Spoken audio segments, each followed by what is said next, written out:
द्यावा पृथ्वी रसाभ्याम शरीर आत्मना प्रकरण पर मैं अपनी कुछ जो मैंने इसको पढ़ा और जो समझा उस विषय पर मैं अपनी बात रखना चाहता हूँ।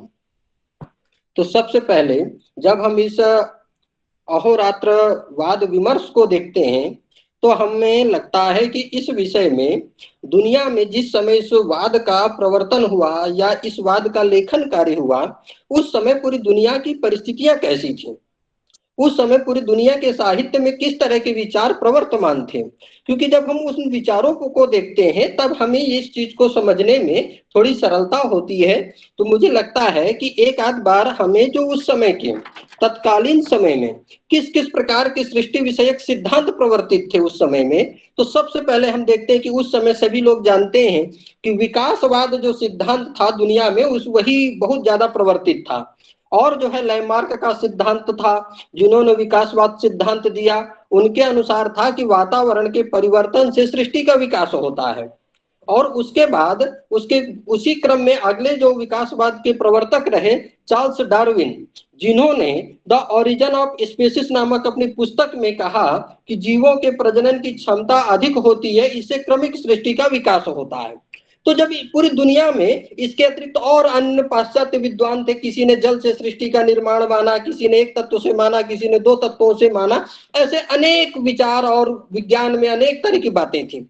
ऐसी विचारधारा में पंडित मधुसूदन ओझा जी ने जब इस ग्रंथ का संपादन किया तो उनको जो है मुझे लगता है कि उनको लगता होगा कि मतलब जो विज्ञान की जो भारतीय दृष्टि क्या है, क्योंकि पाश्चात्य लोगों ने तो इस प्रकार से जो लैमार्क ने अपना सिद्धांत दिया था ऊंट के आधार पर कि ऊंट जो है शुरुआत में समान रूप से खाना खाता था, उसको जो चारा था वो समान गर्दन रहने से उसको मिल जाता था, धीरे धीरे उसका जो भोजन था वो ऊपर की ओर बढ़ता चला गया और वो अपने भोजन के लिए अपनी गर्दन को भी ऊपर करते चला गया। इसी रूप में उसका विकासवाद किस मानते थे वो लोग।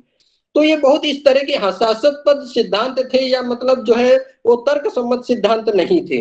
तो इसी इन्हीं सब सिद्धांतों पर उन्होंने जब इस ग्रंथ का संपादन किया तब इस समय जो संपादक महोदय थे इस ग्रंथ के, उन्होंने लिखा परमहंत तद इदानीम केवलम वार्तिकमेव दैव प्रतिकूल्याद वेद परिपंथिनां बौद्ध यवनादीनां प्रबलतरात् आक्रमणात् व हतभागधेयानां अस्माकं आलस्य अपेक्षादि दोष निर्वहत परः सहस्रेभ्यो वत्सरेभ्यः वैदिकं विज्ञानम विलुप्त प्रायम अभवत। अर्थात जो हमारे वैदिक विज्ञान जो हमारा था वो सहस्त्र वर्षों से विलुप्त होता चला जा रहा था, उसकी उद्भावना के लिए उन्होंने कहा वेदात धर्मे निर्भव वेद एवं द्विजाति नाम निश्रेयस्कर परा।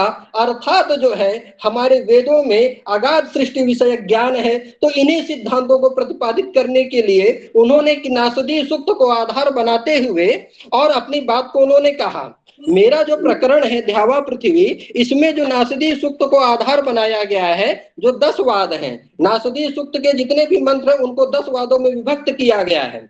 और मेरा जो ध्यावा पृथ्वी जो मेरा चैप्टर है, इसमें जिस मंत्र को आधार बनाया गया है वो नासदी सूक्त का जो 5वां और 6ठा मंत्र है, इसी को आधार बना करके इस प्रकरण की शुरुआत उन्होंने की है।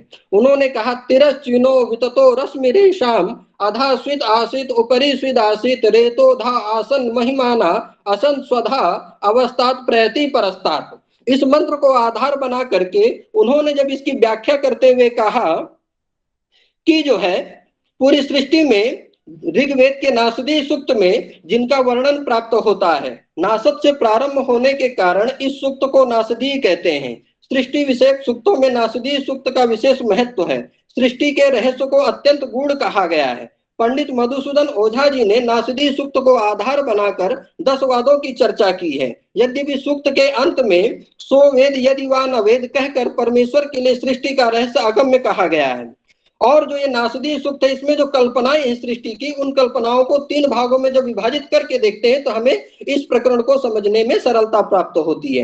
तो इन्होंने पहले चरण में जो बात कही है, प्रथम चरण में किसी प्रकार की द्वंद्वात्मकता नहीं थी, एक ही तत्व सर्वत्र विद्यमान था। सत असत मृत्यु अमृत आदि के रूप में द्वैत या द्वंद्व का विचार उस समय नहीं था। द्वितीय चरण में उस एक तत्व में निर्माण की कामना उत्पन्न हुई, वह तत्व आभू था।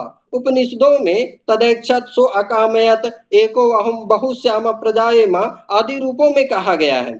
यह सृष्टि मानसिक थी, इसलिए मनसो रेता कहा गया। तृतीय चरण में आभू नामक तत्व को दो भागों में विभाजन हुआ और एक अंश रेतो था, दूसरा महिमा था। महिमा रूप अंश को स्वधा अर्थात बीज धारण करने की शक्ति तथा रेतोधा अंश को प्रति आगे ले जाने वाली शक्ति के रूप में अर्थात अर्पण शक्ति के रूप में उसको कहा गया है। इसी को जब सायणाचार्य इसको महिमा शब्द की व्याख्या करते हैं तो कहते हैं प्राणी श्रेष्ठ पूर्वम शरीरस्य बीज शक्ति ही, अर्थात सृष्टि के प्रारंभ में यह बीज शक्ति के रूप में विद्यमान था। तो यही जो सिद्धांत है इसी को आचार्य ओझा जी ने अपने जो है द्यावा पृथ्वी प्रकरण में इसका विस्तार से जो है कथन किया है। और जो है अहोरात्रवाद विमर्श में जो अहश्च रात्रिश्च अहोरात्रः, यहाँ पर चार्थे द्वंद्व से द्वंद्व समास हुआ और जो है आहा सर्वैक देश संख्यात पुण्याच रात्रे से अच प्रत्यय रात्रा, यहाँ पर जो है नपुंसक लिंग की प्राप्ति थी जो सा नपुंसकम सूत्र से, उसका बाद करके रात्रा अनहा आहा पुंसी च सूत्र से पुल्लिंग में अहोरात्र शब्द प्रवर्तित हुआ। और इस प्रकार जो है अहोरात्रवाद जो है इसमें बहुत सारे वादों की बात की गई है जो अभी तक बहुत सारे विद्वानों ने मुझसे पूर्व बात की थी। और मेरा जो वाद है वो द्यावा पृथ्वी रसाभ्याम शरीरात्मनः प्रकरण है। और इस प्रकरण में मुख्य रूप से सार रूप में मैं पहले बताना चाहता हूं कि इसमें जो बात कही गई द्यावा मतलब सूर्य की बात की गई है। द्यावा अर्थात सूर्य की बात की गई है, क्योंकि यहाँ पर सतपथ ब्राह्मण में इसको परिभाषित करते हुए कहा गया है अवस्थाद ही दिवा आदित्य इति श्रुते सूर्यात विद्यते द्यौ, सूर्य में विद्यमान होने के कारण द्यावा को सूर्य कहा गया है। सतपथ ब्राह्मण 2:9-3-2 में इस तरह की चर्चा प्राप्त होती है। तो द्यावा मतलब सूर्य पृथ्वी, सूर्य और पृथ्वी के संयोग से शरीर और आत्मा का जो निर्माण होता है उसकी क्रिया प्रतिक्रिया को यहाँ पर बताया गया है। संक्षेप रूप में हम कहना चाहें तो यहाँ पर जो है 3 रूपों में द्यावा, पृथ्वी और जो है शरीर और आत्मा, ये 4 शब्द को परिभाषित किया गया है। तो सबसे पहले हम लोग देखते हैं द्यावा को चिति पृथ्वी अथवा जो है चित द्यावा चेतन जगत अर्थात आत्मा, इतने शब्दों को एक साथ रखना होता है। चित द्यावा चेतन जगत और आत्मा। दूसरा है पृथ्वी, पृथ्वी के लिए यहाँ कई शब्दों का प्रयोग किया गया है जिसमें चिति है, पृथ्वी है, जड़ जगत और शरीर। अर्थात जो है शरीर जो है पृथ्वी से जड़ जगत की उत्पत्ति होती है और उसमें जो चेतना प्राप्त होती है वो द्यावा अर्थात सूर्य रूप से जो चेतना प्राप्त होती है उसका यहाँ पर प्रतिपादन किया गया है। और इस तरह के सिद्धांतों का अन्य जगहों पर भी प्रतिपादन प्राप्त होता है, जैसे यहाँ पर द्यावा अर्थात सूर्य और पृथ्वी से शरीर और आत्मा का निर्माण होता है।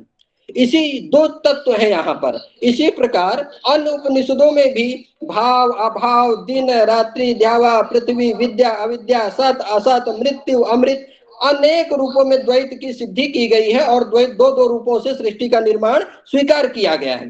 तो आचार्य ओझा जी भी यही कहते हैं कि द्यावा अर्थात मतलब जो है सूर्य और पृथ्वी के संयोग से शरीर का निर्माण होता है। इस पूरे प्रकरण में आगे जो है जो पृथ्वी तत्व है उससे जड़ जगत का निर्माण की बात की गई है और जो द्यावा जगत है उससे चेतन अर्थात जो है चेतन शक्ति का निर्माण की बात की गई है।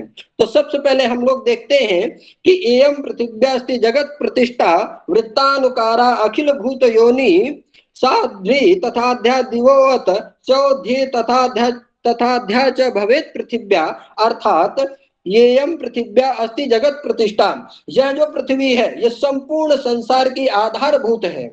अर्थात इसी पर पूरी दुनिया और पूरा ब्रह्मांड टिका हुआ है, क्योंकि यहाँ पर इन्होंने कहा जगत प्रतिष्ठा, जितना भी संसार है जितनी भी जगत की वस्तुएं वो चर हो अचर हो सबका जो आधार है वो पृथ्वी है। इसीलिए पृथ्वी सूक्त में भी कहा गया है सत्यम बृहत ऋतम उग्रम दीक्षा तपो ब्रह्म यज्ञ पृथ्वीं धारयन्ति सानो भूतस्य भव्यस्य पत्न्युरम लोकम पृथ्वी न कृणोतु। और जगत की प्रतिष्ठा होने के कारण ही यह भी कहा गया माता भूमि पुत्रो अहम पृथिव्या आदि रूपों में जो है इस पृथ्वी की प्रतिष्ठापित किया गया है। आगे हम देखते हैं सोमो अयम अन्य सा मतो अंतरिक्षे ततो अन्यद अग्नि त्रयम एतद अस्ति, अर्थात जो सोम है और जो अग्नि है, अग्नि सोमात्मकम जगत, ब्राह्मण ग्रंथों में प्राप्त होता है। सतपथ ब्राह्मण में कहा गया अग्नि सोमात्मकम जगत, ये जो पूरा का पूरा संसार है वो अग्नि और सोम के संयुक्त होने से निर्माण होता है। और 3 प्रकार की अग्नियों की चर्चा यहाँ पर की गई है। प्रथम जो 3 अग्नियां हैं उसमें अन्न, उर अर्थात वाक और प्राण, इन 3 अग्नियों की चर्चा यहाँ पर की गई है। आगे कहते हैं सोमो अयम अन्नम जनयति अथैते, अर्थात जो है सोम से यह अन्न उत्पन्न होता है। त्रयो अग्नयो अन्नाद इति ब्रवंती, और अन्न से 3 प्रकार की अग्नियां उत्पन्न होती हैं। आगे कहते हैं प्रत्येकम अग्निम द्विविधम प्रतीयाच नित्यम तथा चिते निधेयम, यहाँ पर 2 प्रकार की अग्नि का वर्णन किया गया है। एक चित रूप अग्नि है और एक चिति रूप अग्नि है। जो चिति रूप अग्नि है वो पृथ्वी है, और जो चित रूप अग्नि है वो जो है द्यावा अर्थात सूर्य है। आगे कहते हैं रईर वपुश्चित्तमिदम बहिर्दा, अर्थात जो चित रूप द्यावा रूप जो है अर्थात उसी से सूर्य आदि के जो शरीर या सूर्य लोक में जो विद्यमान जितने शरीर हैं उनका निर्माण उसी से होता है। प्राणो अयम आत्मा अंतरतो निधेया, और उसी को जो है चित्त को ही यहाँ पर प्राण के रूप में कहा गया है। प्राण के विषय में अन्य उपनिषदों में भी कहा गया है तस्माद वाय तस्माद आत्मना आकाशा संभूता आकाशाद वायो वायोर अग्ने अग्निर आपा अध्या पृथ्वी पृथिव्या औषधया औषधिभ्यो अन्नम अन्नात पुरुषा सह पुरुषो अन्न रसमया, अर्थात उसी प्राण तत्व से चित रूप प्राण तत्व से ही ये पूरे का पूरा संसार का निर्माण होता है, ऐसा यहाँ पर कहा गया है। चित्तो यदा अधिछति संहत्यस तथा देव संघा, जैसे चिति से इस पृथ्वी जड़ जगत का निर्माण होता है इसी प्रकार चित्त से जो है उसके संयोग से उसमें चेतनता उत्पन्न होती है। चित्तो अंतरिक्षे अस्ति वायुर अन्यः, और चित्त से जो है वायु और स्पर्श लक्षा मृत अग्नि योग्या, यहाँ पर 3 लोकों की बात की गई है, आदि दैविक आदि भौतिक और आध्यात्मिक।